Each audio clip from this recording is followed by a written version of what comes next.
ahead and I've laid out all of the atoms I have on my first equation.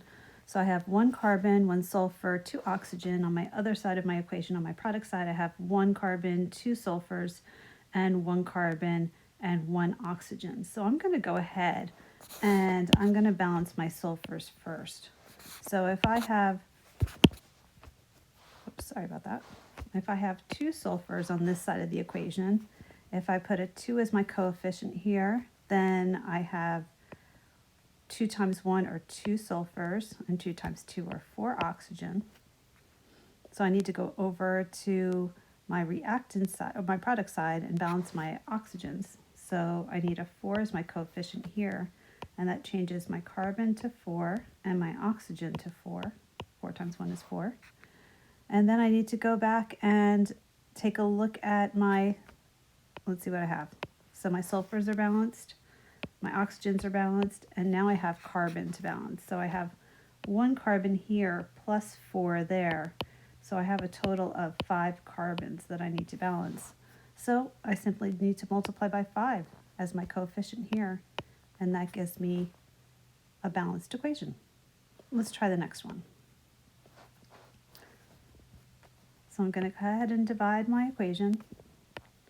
I have 1 xenon, 2 fluorine, then 1 xenon on my product side, and 6 fluorine on my product side. So if I go ahead and I balance my equation, I need 6 on my reactant side, so 3 times 2 gives me 6. And I think I've got it. 1 xenon, 6 fluorine, and 6 fluorine. Moving on. I have 1 silver, 2 hydrogen, and 1 sulfur. And then on the other side of my equation, I have 2 silver atoms, 1 sulfur atom, and 2 hydrogen atoms. As a rule, I like to balance anything that doesn't have a subscript last, because I can put any number in front of it and will balance very easily. So I'm going to go ahead and take a look at everything else and see if I need to do anything else first. So far, so good, right? My hydrogens are balanced and my sulfurs are balanced. So the last thing I need to do is balance my silvers. If I have 1 silver here and 2 silvers there, I simply need to put a 2 as my coefficient there, and that will change this to 2. And now I've balanced my silvers as well. That was an easy one. Next one. Let's change color. I have 1 potassium, 1 oxygen, 1 hydrogen atom. I have 1 carbon atom and 2 oxygen atoms. On the product side, I have 2 potassium, 1 carbon, and 3 oxygen, 2 hydrogen, and 1 oxygen. So left to right, let's see what we've got. All right, I have 2 potassium, so if I put a 2 as my coefficient, then I end up with 2 potassium, 2 oxygen, and 2 hydrogen. Let's go ahead and balance our oxygens now. Thank you. 4 oxygen on this side, 3 plus 1 is 4 on that side. 2 hydrogen on this side, 2 hydrogen on that side. It looks like we're done. Let's just double check that one more time.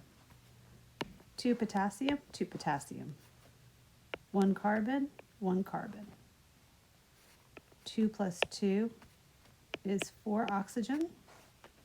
3 plus 1 is 4 oxygen. Finally, 2 hydrogen and 2 hydrogen. Again, another easy balance. Next equation. We have 1 sodium atom, 2 chlorine atoms. On the product side, 1 sodium atom and 1 chlorine atom. So my sodiums are balanced. Let's go ahead and balance our chlorine. Put a 2 as my coefficient in front. I end up with 2 sodium and 2 chlorine ions. Balance my sodiums and 2 atoms there. balanced. Number 6. We have 1 iron, 1 oxygen, 1 carbon, 1 iron, 1 carbon, 2 oxygen. So ions are balanced, carbons are balanced, but we need to balance our oxygens. So if we put a 2 as our coefficient, that changes our iron to 2 and our oxygen to 2. So all we need to do is go ahead and put a 2 as our coefficient on the iron, and that will balance it. Iron is now balanced, oxygen now balanced, and carbon now balanced.